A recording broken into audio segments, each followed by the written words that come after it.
Ya pemirsa, terima kasih Anda masih bersama kami di program Dokterku, disiarkan langsung dari studio L Sinta TV 94,8 FM Fit Radio Bandung dan 95,7 FM Fit Radio Semarang. Masih membahas mengenai kualitas tidur dengan efek mendengkur bersama dengan Dr. Andreas Prasaja, RPSJT. Beliau adalah praktisi kesehatan tidur atau pakar gangguan tidur ya dari Rumah Sakit Mitra Keluarga Kemayoran. Dan dokter, lanjutkan kembali ya. Siap. Jadi tadi kan kalau lagi bulan suci Ramadan ini ya memang ada terjadi perubahan pola tidur ya. Yes. Kalau itu kan memang ya dimaklumi lah ya, karena kan memang ada ibadah-ibadah tambahan gitu ya dok. Yap. Ya lagi ngejar target nih gitu kan biasanya. Dan tapi besoknya harus tetap diganti lah ya dok ya, paling nggak ya tidur siang lah atau apa, itu kita udah tahu deh gitu ya. Tapi ini yang menarik kalau memang ternyata jangan-jangan ada penyakit nih, seperti yang tadi dokter katakan kan ada sleep apnea ya, yang gejalanya itu ya memang tadi kelelahan, terus juga mendengkur pada saat tidur. Ini kalau digali lagi lebih dalam, itu sebenarnya penyakit yang kalau dilihat faktor resikonya tadi mungkin bisa dilanjutkan ya dok ya. Apakah memang tadi selain mungkin ya ras atau genetik atau turunan atau hal-hal lain yang mungkin berkaitan secara langsung dok yang kita perlu tahu lagi lebih dalam lagi mengenai sleep apnea ini. Ya, jadi kalau sleep apnea memang terutamanya kan masalah struktur ya. Nah, tetapi kalau yang sudah sampai obesitas, sampai kegemukan, gerakan nafasnya pun sudah mulai terganggu karena kan berat. Nah, ini yang perawatannya akan lebih sulit. Nah, jadi kalau sampai ada yang mendengkur, mulai ngantukan gitu ya, nomor satu ya memang harus diperiksakan. Kita harus bedakan dulu ini cuma ngorok doang atau ada gangguan nafasnya. Emang kalau yang cuma ngorok doang biarin aja nggak apa-apa. Kelelahan dok atau apa? Ya mungkin kelelahan ya, memang belum sampai parah gitu ya. Itu masih kita abaikan aja, nggak apa-apa ya. Tapi kalau sudah ada gangguan nafasnya, ini yang sangat penting ya, karena bisa menyebabkan kematian mendadak, serangan jantung mendadak. Nah, penelitian sudah menunjukkan bahwa dengan merawat mendengkurnya, dengan merawat sleep apnea-nya, resiko serangan jantung tuh bisa turun sekitar 36%. Dengan merawat mendengkurnya, resiko stroke bisa turun hingga 57%. Wow. Ini angka yang sangat luar biasa. Oke, mengejutkan juga ya. Ternyata sangat berpengaruh gitu. Sangat berpengaruh. Nah, jadi kalau saya ya praktek sehari-hari banyak menerima pasien ya pasca serangan jantung lah, apa di refer dari dokter jantung dan lain sebagainya. Nah ini ya buat saya sih seru ya, tapi kan jadi memang faktor-faktor risikonya kegemukan, alkohol, kemudian merokok juga. Nah merokok, perhatikan, kalau merokok asap yang dihirup ini kan panas, bisa di atas 100 derajat Celcius dan ini akan membakar saluran nafas sehingga meradang, membengkak, ini akan membuat semakin parah. Apalagi kadar karbon dioksida di dalam tubuhnya kan jadi tinggi. Ini akan mengganggu keseimbangan gas-gas dalam darah yang dalam jangka panjang sleep apnea-nya bukan cuma kecekik aja, gerakan nafasnya pun terganggu. Jadi diem dulu gitu ya, gerakan nafasnya hilang, baru ada gerakan nafas baru. Nah ini sudah jauh lebih berbahaya lagi. Jadi ciri-cirinya intinya henti nafas lah yang dikhawatirkan ya. Yang dikhawatirkan adalah henti nafas. Nah sekarang lihat juga begini, ada dua hal. Satu, saat tersumbat, dada kan terus menyedot ya, berusaha menyedot udara. Akibatnya tekanan di dalam dada ini kan tinggi. Jantung yang di dalam dada ini akan kecepit. Jadi dia mau mengembang, mompa ini jadi berat. Ya kan, apalagi kurang oksigen, kerja jantung jadi ekstra keras. Lebih berat. Salah satu gejalanya adalah kalau jantung bekerja keras pada saat tidur, jantung akan mengeluarkan zat-zat yang sifatnya merangsang kencing. Sehingga penderita sleep apnea ini juga banyak yang kalau masih anak-anak ngompol, sudah usia 8 tahun, 9 tahun masih ngompol. Kalau yang dewasa harus bangun untuk ke belakang bisa 3 kali, 4 kali. Padahal enak dong ya, bangun-bangun terus tengah malam. Ya, dan ini akan sangat berbahaya jika di siang hari misalkan main futsal, main badminton, main tenis, di mana kardionya cepat. Nah ini bisa resiko serangan jantung. Wow, di usia berapapun tuh? Usia berapapun. Jadi orang yang rajin berolahraga, ya dietnya sudah baik, badannya sudah langsing, tapi masih mendengkur harus hati-hati. Nggak lengkap dong ya berarti ya. Iya. Kualitas tidurnya ini yang penting yang perlu diperhatikan tadi. Terus juga ya balik lagi kan faktor resiko pekerjaan juga ya dok ya. Ada banyak teman-teman kita di luar sana. Ini yang kerja di media juga kan salah satunya begitu ya dok ya. Loh. Ya, ini solusinya juga bagaimana nih? Karena kan ini kan juga tidurnya kan shift-shiftan. Artinya juga bagaimana kalau jam tidurnya ini jadi kebalik kan biasanya begitu ya. Atau jadi pengertian oke deh, apa bisa dipukul rata dok? Misalnya kalau untuk orang dewasa kuantitas tidurnya nih berapa jam sih oke-nya? Atau nggak masalah dia tidurnya 4 jam atau 5 jam, 6 jam. Yang penting dia dalam kondisi yang benar-benar udah deep yang sampai mimpi nyenyak atau bagaimana atau maksudnya? Jadi gini, durasi tidur pada orang dewasa 7-9 jam. 7-9 jam 7 tuh ya? sampai 9 jam, 7 itu minimum. Nah, perhatikan pada usia dewasa muda sampai pertengahan 20-an itu masih butuh tidur sekitar 8,5 sampai 9,4 jam. Jadi masih banyak butuh tidurnya. Sedangkan dengan jam biologis yang sedikit berbeda. Kalau dewasa muda, ini ngantuknya di atas jam 12. Nah, yang kurang kita perhatikan adalah kita banyak yang mengabaikan dengan aktivitas lah apa. Jadi zaman sekarang ini kan manusia modern menganggap kurang tidur tuh maco. Dan semakin produktif gitu ya? Makin produktif. Padahal dengan mengurangi tidur, kemampuan otak kita akan menurun. Produktivitas kita akan sangat rendah. Akan mempengaruhi juga nanti profit perusahaan juga kalau mau diteliti-teliti lebih jauh lagi. Itu sebabnya saya selalu mengatakan bahwa tidur yang sehat ini sebenarnya adalah langkah cerdas untuk meningkatkan produktivitas. Jangan pandang tidur itu sebagai sebuah kemalasan. Tidak, justru kita harus memperhatikan kesehatan tidur. Kita harus memperhatikan circadian rhythm atau pola jam biologis. Jam biologis. Nah, misalkan begini, pada dewasa muda saya bilang tidurnya kan larut. Idealnya bangunnya kan agak siang. Ya, kita lihat di perusahaan-perusahaan kreatif misalkan. Briefing pagi, brainstorming, cari ide segar. Pagi-pagi jam 8. Nggak akan ada ide bagus. Karena otaknya masih tidur. Lagi istirahat. Masih dalam fase harusnya istirahat. Kalau brainstormingnya di atas jam 9, setengah 10, nah itu tuh baru tuh ide-ide. Nah, kreatifnya lagi. Nah, itu juga sebabnya saya selalu menyerukan pada yang sudah remaja ya, supaya jam masuk sekolah dimundurkan ke setengah 9, jam 9. Ya, tidak mudah. Memang tidak mudah. Tapi ini yang penting sekali untuk supaya anak-anak lebih cukup tidur, supaya lebih produktif sesuai dengan jam biologisnya. Coba ingat deh lagi kita masih kuliah, masih sekolah, jam 7 pagi masuk dengerin pelajaran. Ada yang masuk? Ada yang menarik? Nggak ada kan? Cuma masih ngawang-ngawang ngumpulin nyawa tuh. Nah, itu dia. Makanya harusnya dimundurkan. Jadi seperti di Amerika, jam masuk sekolah itu sudah mulai dimundurkan di atas setengah 9, paling cepat setengah 9. Nah, waktu itu penelitiannya di awal-awal adalah sewaktu dimundurkan jam masuk sekolah, prestasi akademis meningkat, prestasi olahraga meningkat, kesehatan, angka terlambat jadi menurun, angka sakit juga menurun. Nah, yang di luar perkiraan peneliti, ada satu yang mengejutkan adalah angka kenakalan remaja turun hampir nol. Jadi hanya dengan memundurkan jam masuk sekolah. Dok, tapi ini kalau untuk jam biologis atau irama sirkadian tadi istilahnya, apakah memang sama gitu, bisa disamaratakan setiap kurang lebih orang? sama, kurang lebih sama. Jadi gini, penelitiannya jam biologis ini kan sangat peka terhadap cahaya. Sangat peka terhadap cahaya. Jadi penelitiannya adalah orang dimasuk setelah aktivitas seharian, nih tentara Amerika waktu itu angkatan laut, setelah aktivitas seharian mereka masuk ke dalam ruangan yang tidak ada cahaya buatan, cuma hanya ada lilin penerangannya. Nah, pada 1 minggu sampai 10 hari pertama berkembanglah pola tidur jam 7 sampai 8 jam. Nah, ini bukan 7,5 sampai 8,5 jam dari penelitian inilah kita tahu bahwa kebutuhan tidur kira-kira 8 jam. Terkenal sekali waktu itu. Nah, tetapi polanya yang kurang diliput oleh media. Saat tidak ada cahaya buatan, polanya bagaimana? Lepas maghrib nih, ngantuk. Jadi sekitar jam 7, setengah 7 tuh udah mulai tidur. Tidur dulu selama 4 jam, bangun, baru aktivitas. Masaklah, apalah, seks dan lain sebagainya 2 jam, baru tidur lagi sampai subuh. Nah, para ahli sejarah melihat bahwa, wah, pola ini sama dengan pola tidur nenek moyang kita sebelum ada penemuan bola lampu. Jadi jam biologis kita ternyata masih sama. Mirip-mirip gitu ya. Tapi memang kalau tidur tuh okenya pada saat ini ya lampunya tuh bener-bener mati padam gitu dokter. Ya.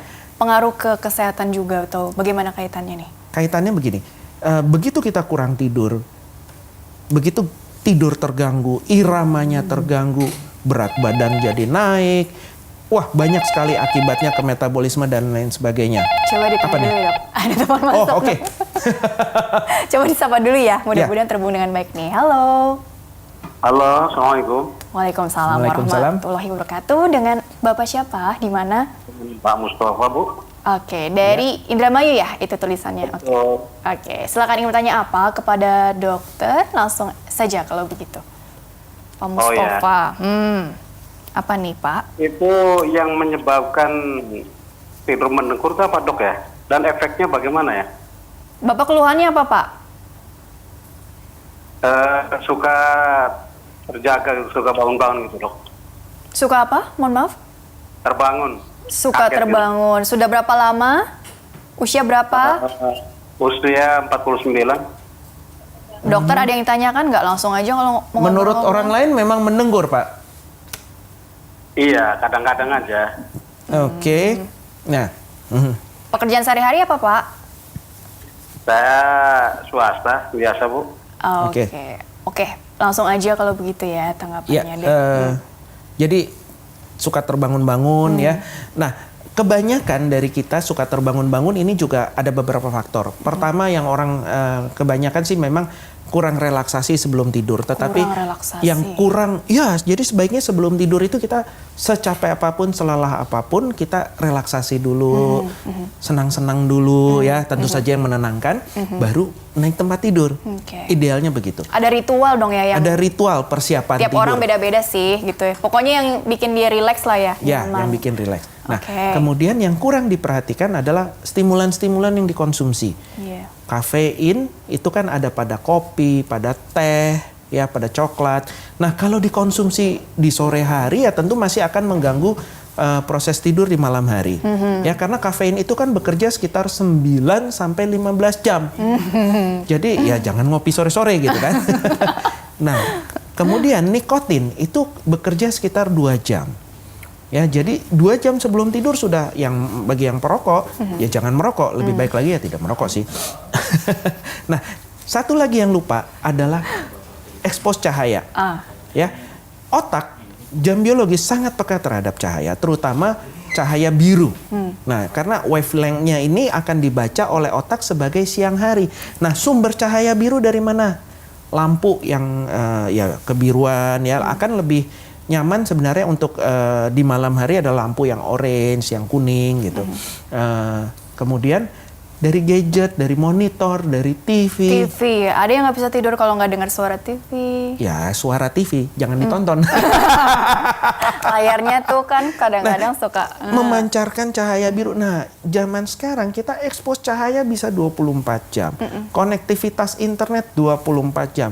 Sehingga banyak orang mengalami dalam tanda kutip social jet lag. Jadi dia bingung ini siang, ini malam. Ya, otaknya udah nggak bisa membedakan lagi siang dan malam. Oke. Nah, pengobatannya bagaimana? Ya atur cahaya. Udah mulai sore gitu ya, ya cahaya mulai dikurangi. Kemudian di gadgetnya blue screen-nya, blue light screen dinyalakan, disaring cahaya birunya sehingga cenderung kemerahan. Ini akan memudahkan kantuk. Oke. Ya. Jadi intinya adalah tadi evaluasi lagi ya, apa jangan-jangan pola konsumsinya tadi kapan terakhir minum-minum yang mengandung kafein. Tapi ya kalau minum susu nggak apa-apa dong, malah katanya jadi lebih tidur nyenyak. Tergantung, belum tentu benar. Belum tentu juga ya, Dok. Kalau seneng susu, minum susu anget malam-malam. Enak. Relax. Tidurnya enak. Nah, kalau yang nggak doyan, minum susu aja tutup hidung. Gimana bisa tidur? Rasanya bau katanya atau apa gitu ya. Jadi intinya evaluasi pola konsumsinya, atur pencahayaan tadi yang di sekitar ruangan, atau mungkin ada yang pakai aroma terapi segala macam. Kalau senang, kalau bisa rileks silakan. Benar. Kalau misalnya ada alergi, ya gimana dong ya. Jadi balik lagi ke kasus masing-masing orang ya. Disapa lagi ya dok ya. Silakan. Halo. Halo, Assalamualaikum. Waalaikumsalam. Waalaikumsalam. Warahmatullahi wabarakatuh. Ibu siapa di mana? Putri di Jakarta. Oke. Ingin tanya apa Ibu Putri dari Jakarta? Iya, Dok, saya mau nanya, saya sebelum nikah itu saya udah mendengkur. Saya itu sekarang umurnya kan 39, itu tetap sama masih mendengkur. Memang setiap malam itu saya lebih sekali 2 kali, itu lebih dari 2 kali untuk buang air lah. Saya punya darah tinggi dan sinusitis, apa itu mempengaruhi? Ada yang ditanyakan dulu, dokter? Iya, itu apa ada pengaruhnya tentang... Pada masa kehamilan gimana? Waktu masa kehamilan saya juga mendengkur. Ada hipertensi, ada diabetes? Hipertensinya ada. Muncul? Saya itu dari belum nikah itu memang selalu ada sinusitis. Dan saya juga insomnia. Jadi kalau misalnya tidur saya paling hanya 2 jam, 3 jam. Sangat jarang saya bisa tidur sampai lama, itu sangat jarang. Kalau misalnya tidur saya lebih dari 5 jam itu, saya bisa 3 kali 4 kali ke kamar mandi itu. Tapi sinusitisnya dulu udah pernah diobati, tapi selalu ada lagi gitu. Tapi untuk mendengkur itu dari saya remaja itu saya udah mendengkur. Sudah mulai mendengkur ya, Dan ada hipertensi juga tadi ya? Iya, tensi saya 170/120. Usia 39 ya Bu ya? Iya. Baik, ada yang ditanyakan lagi nggak dok? Langsung Saya rasa tanggapannya kalau begitu. Jadi terima kasih banyak. Terima kasih Ibu dok. Putri ya. Terima kasih Ibu Putri juga ya. Memang harus diperiksakan terlebih dahulu bagaimana dengan gangguan nafas pada saat tidurnya, mendengkurnya bagaimana. Nah, tetapi ini gejala-gejala khas pada sleep apnea, di mana memang sleep apnea menjadi penyebab utama hipertensi. Jadi 80% hipertensi yang resisten terhadap pengobatan memang disebabkan oleh sleep apnea. Nah, pada masa kehamilan akan jadi berbahaya karena sleep apnea, karena berhenti-berhenti nafas saat tidur, ini bisa menyebabkan preeklamsi, keracunan pada masa kehamilan, prematuritas, gangguan pertumbuhan janin, dan lain sebagainya. Nah, ini kelihatannya banyak yang harus diperbaiki. Selain durasi tidur, kualitas tidur, nafas pada saat tidur, kelihatannya semua harus kita tangani secara lebih serius.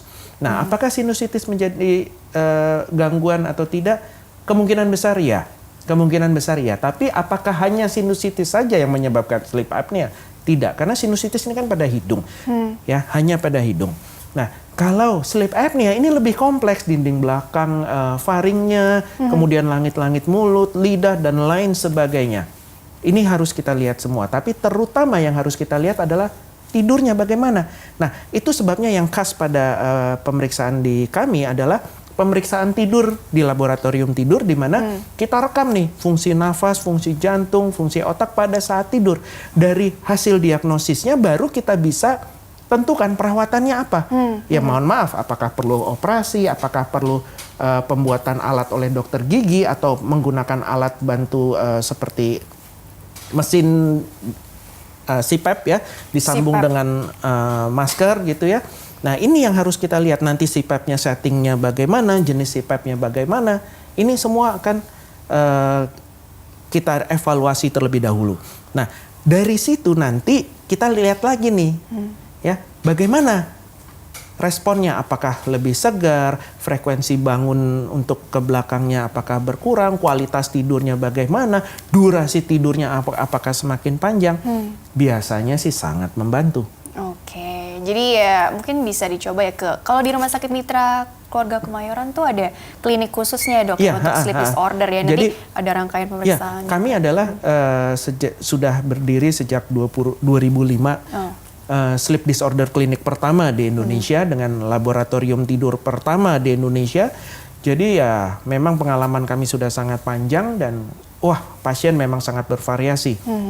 Oke, baik, kurang lebih seperti itu saran untuk Ibu Putri, yang mudah-mudahan nanti bisa konsul langsung aja kali ya ke Dokter Andreas ya kalau misalnya. Sebaiknya sih ya. Ya, karena kan tadi kita udah dijelaskan juga oleh dokter ya bahwa resiko-resiko sleep apnea itu seperti apa begitu ya.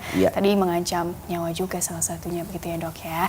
Baiklah, ini kita langsung masuk ke pertanyaan sosial media dulu aja kali ya. Silakan. Karena udah masuk pertanyaan dari penelpon. Untuk pemirsa yang ingin bertanya via email, silakan kirim saja pertanyaan ke email kami di drkuelsinta@yahoo.co.id dengan format lengkap yang nanti akan tertera di layar ya. Oke, seperti yang ada di bawah ini. Baik, ini ada 2 pertanyaan nih ya, agak panjang. Ini aku bacakan satu persatu ya dok ya. Silahkan. Pertama dari Lisa. Lisa 26 tahun, Jakarta. Halo dokter, saya Lisa, 26 tahun. Pekerjaan karyawan kantoran, ada riwayat alergi dingin dan pengaruh ke pola tidur. Kadang-kadang tengah malam sekitar jam 1, jam 2, atau menjelang subuh jam 3, jam 4, saya suka terbangun karena seperti kaget, tersedak, batuk-batuk, ngos-ngosan seperti orang kesulitan bernafas. Dan biasanya tenggorokan saya perih atau kering banget. Oke, makanya saya selalu sedia botol minum di samping bantal. Padahal saya tidur juga udah atur suhu AC atau ruangan. Oke, besoknya pengaruh banget ke fisik dok. Jadi agak loyo ya, mau tidur siang juga nggak bisa soalnya mungkin kalau di kantor ya sulit gitu ya. Saya juga ada timbul perasaan takut mati mendadak saat tidur gara-gara problem tidur ini. Bagaimana supaya tidur jauh lebih nyaman? Ini sebenarnya sleep apnea. Kemungkinan besar sleep apnea. Oke. Jadi ya itulah prosesnya, kita harus periksakan dengan benar ya apakah ada sleep apnea-nya atau tidak. Tapi kemungkinan sleep apnea karena khasnya adalah biasanya sih saksi mata yang lihat dia berhenti nafas, tersedak-sedak. Tapi kalau sampai sudah terbangun, tersedak dan ngos-ngosan, debar-debar, rasa habis tercekik, definitely harus segera diperiksakan. Oke, biasanya kalau yang di sleep disorder klinik tadi ya dok ya, itu biasanya hanya tertidur terus kemudian nanti dianalisis gitu ya tadi ya? Ya, jadi ya itu menginap 1 malam, dipasang-pasang sensor, kita rekam, hasil rekamannya bukan direkam video gitu ya, enggak. Nah, jadi grafiknya itu yang nanti saya analisa terlebih dahulu. Oke, baru nanti ini arahannya, solusinya gimana, bahkan tadi maaf ada yang sampai operasi segala ya dok ya? Yap. Oke, baik, pertanyaan selanjutnya dulu ya. Dari Ibu Sari, Cipinang, Jakarta. Ini mudah-mudahan untuk Lisa tadi sudah cukup jelas ya. Ini pertanyaan selanjutnya dari Ibu Sari, Cipinang, Jakarta. Assalamualaikum dokter. Waalaikumsalam. Anak saya berkebutuhan khusus sudah usia dewasa, 20-an. Dia laki-laki dengan berat badan obesitas. Tinggi sekitar 150-an, tapi berat badan di kisaran 80-90-an. Karena memang sulit mengontrol nafsu makannya. Kalau malam nggak mau tidur, tapi tidurnya itu baru bisa pagi, siang. Dan posisi tidurnya itu dia lebih nyaman duduk. Kalau tidur dengan posisi normal, pasti ngoroknya keras. Apa pengaruh ke kesehatan jika pola tidurnya kebalik seperti itu dokter? Karena saya khawatir sekali dengan kesehatannya, sudah bawa ke penyakit dalam, periksakan ke lab, gula darahnya untuk normal, tapi kolesterol dan asam uratnya sangat tinggi. Saat ini sedang masa pengobatan. Mohon tanggapan, terima kasih. Oke, ini mungkin penanganannya lebih khusus ya dok ya, karena anak berkebutuhan khusus begitu ya. Ini agak membutuhkan sulit diatur mungkin. Ya, memang banyak pasien-pasien anak berkebutuhan khusus ya. Waktu itu kita mengadakan penelitian dengan UI juga pernah pada anak-anak berkebutuhan khusus memang ada pola tidur yang sedikit bergeser. Nah, kalau ini agak sudah mulai ekstrim bergesernya ke pagi hari. Nah, pengobatannya adalah kita atur cahayanya, kita atur kebiasaan-kebiasaannya. Nah, tetapi yang menarik sekali sebenarnya bukan hanya polanya saja, tetapi henti napasnya ini loh. Ya, saya sangat curiga kalau anak ini mengalami sleep apnea. Kenapa? Mendengkur, kemudian tidurnya dalam posisi duduk lebih nyaman karena kalau saat terlentang lidah jatuh ke belakang akan menghalangi saluran nafas. Sehingga secara alami dia mencari posisi tidur yang paling nyaman. Nah, dalam kasus ini paling nyaman adalah duduk. Ya. Kemudian ada hipertensi, kolesterol tinggi, asam urat tinggi. Ini semua gejala-gejala sleep apnea. Oke, jadi memang ya balik lagi harus konsul ya kalau udah kasusnya agak kompleks seperti ini gitu ya dok ya. Terus juga tadi evaluasi apa kebiasaan-kebiasaan. Kalau mungkin kalau orang dewasa tadi faktor resiko bisa merokok atau kalau konsumsi kafein segala macam. Kalau mungkin anak-anak apa dok yang secara nggak langsung penggunaan tadi balik lagi gadget atau tadi terlalu banyak aktivitas yang mungkin apa gitu kan kita nggak tahu juga dok apakah mungkin ada berdasarkan penelitian berdasarkan kelompok usia mungkin barangkali ada kebiasaan-kebiasaan yang secara nggak langsung perlu kita apa ya batasi atau dievaluasi gitu. Nah, nomor 1 expose cahaya yang harus kita atur. Zaman sekarang gadget ini sangat mengganggu pola jam tidurnya, jam biologisnya akan sangat terganggu. Itu yang utama harus kita atur. Nah, kalau pada masih yang usia lebih muda, jadi gini, pola tidur harus dibangun sejak usia sedini mungkin. Bahkan usia bayi pun sudah harus kita atur expose cahayanya, kebiasaan tidurnya, apalagi kalau sudah mulai di atas 1 tahun, mulai bisa berkomunikasi, mulai menolak untuk tidur. Nah ini jadi masalah lagi. Bener. Apalagi di Jakarta, orang tua baru pulang larut malam, anak-anak masih nungguin orang tuanya pulang. Nah masih main lagi paling nggak 1 jam, sehingga tidurnya bergeser makin larut. Saya mendapatkan satu kasus di mana orang tuanya memang pulang selalu tengah malam, sehingga si anak ini sejak kecil dia tidur dulu nih jam 8. Tengah malam sama orang tuanya dibangunkan. Oh, dia yang malah dibangunin orang tuanya. Dibangunin main 1 jam Kangen gitu. ceritanya kan. Ya, baru tidur lagi. Nah, masalahnya anaknya sekarang sudah remaja dan jam tidurnya kacau balau. Jadi ini kalau mau di-track lagi ke belakang-belakang lagi ada kaitannya dengan pola asuh atau dulunya bukan pola asuh sih, lebih ke pola pengaturan tidur dari orang tuanya, terus juga apalagi ya pendisiplinan juga begitu ya dok ya. Jadi ada yang namanya pada anak ini insomnia, namanya limit setting insomnia, di mana sebenarnya anak-anak ini menolak untuk tidur. Nah solusinya sebenarnya kita orang tuanya yang harus mengatur, di mana lingkungan mainnya, nonton TV dan lain sebagainya harus dipisahkan dengan lingkungan tidur. Kemudian lingkungan tidurnya jangan banyak main. Kamar tidur kan suka tempat taruh mainan gitu. Jangan, hanya 1 karakter, 2 karakter saja yang paling dia sayang. Kemudian pada jam-jam tertentu aktivitasnya mulai diturunkan ya. Kemudian mulai yuk masuk kamar, udah waktunya untuk tidur. Nah ini pelan-pelan harus dididik seperti itu. Karena kalau misalnya tadi disatukan dalam satu ruangan, jadi anggapannya karena aktivitasnya belum selesai ya dok ya? Itu, nah ini bawah sadarnya akan mengidentifikasi bahwa ini lingkungan aktivitas, ini tempat main dia, bukan tempat tidur. Oh iya, kalau yang memang ruangannya banyak sih enak ya dok ya, tapi kan ada juga nih teman-teman yang ya di luar. Mainnya di luar, Jangan jadi di kamar, jangan dibiasakan. Oke, jadi perlu diatur sedemikian rupa dari kecil bahkan ya dok ya. Soalnya kalau udah menjadi kebiasaan saat nanti dia remaja agak sulit diubah gitu ya dok sulit. ya. Baiklah dokter, kita jeda dulu sebentar, nanti dilanjutkan kembali di segmen terakhir sekaligus closing statement dari Dr. Andreas ya. Siap. Baiklah pemirsa, jangan kemana-mana, tetaplah bersama kami. Kami akan kembali sesaat lagi.